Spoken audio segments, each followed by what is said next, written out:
এই যে সম্পত্তিটা নিয়ে আজকে যে কথাবার্তা হচ্ছে এগুলি আপনারা নিজে দেখলেন। এইটা আমরা 1992 সনে এটা আমরা একটা সামাজিক সংগঠন মিলবেরাক সমাজ কল্যাণ সংগঠন নামে এটার আমরা একটা প্রতিষ্ঠান হিসাবে রূপ দিয়েছিলাম। দীর্ঘদিন এটা আমরা সামাজিক সংগঠন হিসাবে চালাইছি। আমাদের এলাকার মধ্যে কোনো মসজিদ নাই। ঢাকা শহরে প্রত্যেকটা এলাকায় মসজিদ আছে, কিন্তু আমাদের এই কালীচরণ সারটে মসজিদ নাই। আমাদের মসজিদের জন্য এই আলমগঞ্জ যেতে হয়, নাইলে পুলিশ লাইন যেতে হয়, নাইলে সূত্রপুর যেতে হয়। আমাদের এখানে যে দেখেন ওই অসুস্থ লোক, উনিও নামাজ পড়তে দেখা গেছে ওনার কষ্ট হয়। যার কারণে কী করছি, আমরা ওই সামাজিক সংগঠনটারে পিছনে দিয়ে আমরা এই সামনের জায়গাটুকুর মধ্যে আমরা মসজিদ বানানোর চিন্তা ভাবনা করছি। কিন্তু এখানে কিছু হিন্দু সংখ্যক লোক এদের এই মসজিদের মধ্যে বাধা দিছে। বাধা বলতে এরা একটা ডিসি অফিসে একটা কমপ্লেন করছে যে আমরা এখানে মসজিদ বানাইতে পারবো না, এইটা নাকি ওদের হিন্দু সম্পত্তি। কিন্তু আসলে এটা সম্পূর্ণ মিথ্যা কথা।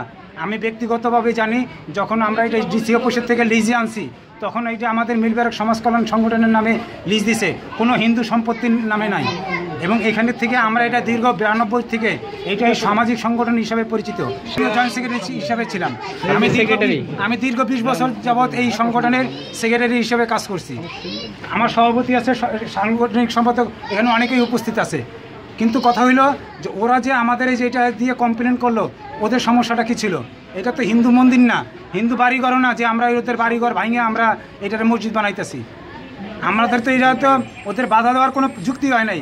এই যে আজকে ওরা ডিসি অফিসের থেকে নিয়ে পুলিশ দিয়ে আমাদের যে হ্যারাসমেন্টটা করাইলো, এই যে এতগুলি মুসল্লিদের যে একটা হ্যারাসমেন্ট করাইলো, এর অর্থ কি আমরা জানি না। অথচ আমরা এখানে হিন্দু মুসলমান দীর্ঘদিন যাবৎ ওদেরকে ওরা পিস্তল বাই করছে। পুলিশ আমাদের পিস্তল বাই করে এই মসজিদের থেকে বের করে দিছে। এবং এই আপনারা নেটের মধ্যে এই ছবিও আছে যে দেখবেন যে আমরা বাই করে দিছে, আমাদের নামাজ পড়তে না করে দিছে, নাই নিষেধ করছে, পিস্তল দিয়ে বাই করে দিছে। যে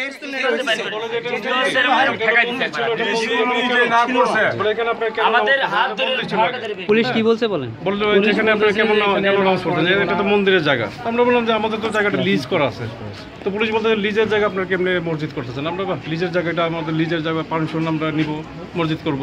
আমাদের মসজিদ দরকার, এলাকায় আমাদের মসজিদ নেই। যেমন আমরা ওই এশার যে নামাজটা যেটা বলি শর্টকাটে, যে এশার নামাজ যখন জামাত আমরা শুরু হয় কাপড়নগরে থেকে, আমরা যখন আশেপাশে কোনো মসজিদে যাই তখন আমরা জামাত পাই না, জামাত দ্বারা যায়। আচ্ছা, এর জন্য আমাদের একটা মসজিদ খুবই দরকার। তো আজকে পুলিশ এসে আমাদের যে ব্যবহারটা করলো, পিস্তল উঠেছে, আমাদের গুলি করবে। আমরা বলছি ঠিক আছে গুলি করেন, আমরা নামাজ পড়বো, প্রয়োজন পরে আমরা রক্ত দিব, জানও দিব, গুলি করেন গুলি করেন। একটা বাড়ি হয়েছে হিন্দু বাড়ি, আর 50টা বাড়ি হয়েছে মুসলমানের বাড়ি। 7টা বাড়ির মধ্যে 7টা মন্দির, আর আমরা এতটি বাড়ির মধ্যে একটা মসজিদ নাই। আমরা কোনোখানে নামাজ পড়বার যাই, আমার যেতে হয় 20 টাকা রিক্সা ভাড়া খরচা করে রিক্সা নামাজ পড়বার যাই আমি। 7টা যে মন্দির বললো, আসলে 7টা মন্দির না, এখানে একটাই মন্দির। ওই যে আপনার যে এখানে যে 6টা যে মন্দির যে বললো, এগুলো সব কিছু মানে এনিমি প্রপার্টি বাড়ি ঘর আছে না, এগুলো দখল করে থাকতেছে। এখন এই বাড়িগুলো রক্ষা করার জন্য তারা স্ট্যাচু মানে ঠাকুর মূর্তি আর কি বসে তারা দাবি করতেছে যে এটা হলো মন্দির। পুলিশরা যখন আসে, তারা কথা বলতে আসে, তখন তারা তাদের সাথে আমরা প্রোঅ্যাক্টিভ ভাবে ব্যবহার করতেছি। যখন তারা কথা বলতে বলতে তারা যখন অ্যাংরি হয়ে গেছে, রাগান্বিত হয়ে গেছে। কেন রাগান্বিত হয়েছে? রাগান্বিত হয়ে গেছে যখন তারা ওই যে আমরা প্রত্যেকটা কথার ভিতরে তো উত্তর দিতেছি, তাদেরকে আমরা উত্তর দিতেছি, প্রত্যেকটা কথার অ্যান্সার দিতেছি। যখন তারা দেখেছে যে তারা ঠিকই আছে, তখন তারা আমাদের সাথে খারাপ বিহেভ করছে।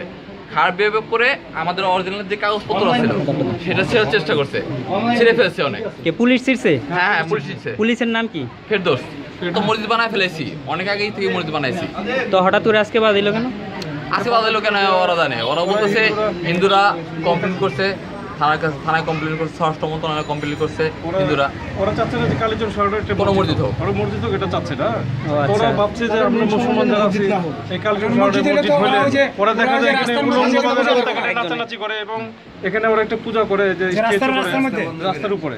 একসাথে সময় যে দাঙ্গা হয়েছে, ওই দাঙ্গার সময় তো আমরা নিজেরা এই মুসলমান যে কয়েকজন আছে, আমরা এই মহল্লার মধ্যে প্রত্যেকটা মন্দিরে পাহারা দিছি, যাতে বাইরের লোকজনরা মহল্লার মধ্যে গেঞ্জাম না করতে পারে।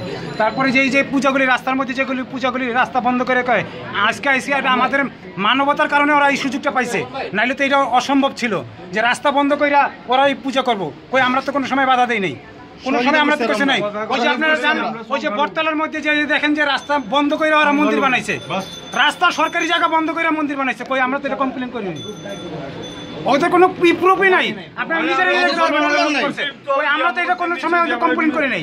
আর এই সবচেয়ে বড় কথা হচ্ছে এই জায়গাটা তো ওদের সম্পত্তিই না, এই জায়গাটা তো ওদের সম্পত্তি না। এই যে ওরা পূজা মণ্ডপটা রাস্তার মধ্যে বানায়, এটা মধ্যে মূর্তিটা থাকে, আমরা মুসলমান, আমরা আল্লাহরের সেজদা দেবো, আমরা মাথা নিচে করে ওটা তল দিয়া বেরা আর এই পারতেন ওই পার যেতে হয় রাস্তার মধ্যে ওরা মূর্তি বানায়। তারপরে আমরা ওদেরকে কিছু বলি না, তারপরে ওদেরকে আমরা কোনোদিন করে নাই। এইভাবে ওরা সিটি বাজাতে থাকে, যেভাবে ডেস্ক বাজাতে থাকে, মহল্লার এত একটা দেড়টা পর্যন্ত মানুষ ঘুমাইতে পারে না, বলে আমরা দিনে কিছু করতে পারি নাই। এইটা বাজাইলে শোকেসের ভিতর থেকে কাছের বাটি টাটি কইরা যায়।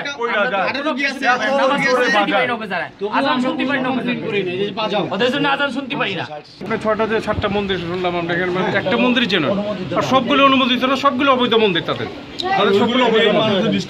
আর এটা কি একটা এলাকায় এতটুকু একটা এলাকায় এতগুলো মন্দির থাকে? নাই তো এটা অবৈধ, এটা অবৈধ। ওরা যেটা কইতেছে যে এটা হিন্দু সম্পত্তি, এদের মন্দিরের সম্পত্তি, এটা সম্পূর্ণ ওরা মিথ্যা কথা কইতেছে। গেজেট বইটা নাই, কোনো জায়গায় নাই। লেবার ও এখানে দাঁড়াইছে, তুই সন্ত্রাসী, তোরে আগে লয়ে যাবো, গুলি করে তোর তবে করে ওরে গুলি করে। এই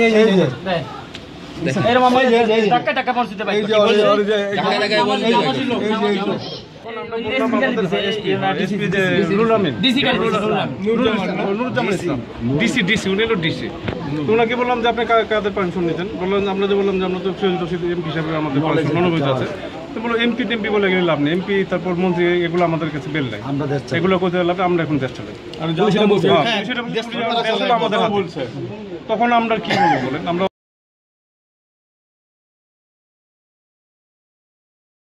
আমার নাম উত্তম দত্ত। আপনি কি করেন? আমি সার্ভিস করি। কিসের? আমি একটা কোম্পানিতে আছি। জায়গাটা কোনো সময় মন্দিরের জায়গা ছিল নাকি? না, আমাদের জানা মতে ছিল না। আপনার জানা মতে জায়গাটা কোনো সময় মন্দিরের জায়গা ছিল না? আমাদের জানা মতে আমরা ছোট থেকে কোনো সময় দেখি না। এটা পরিচিত ছিল, এটা ক্লাব ছিল, ক্লাব থেকে এখন মসজিদ।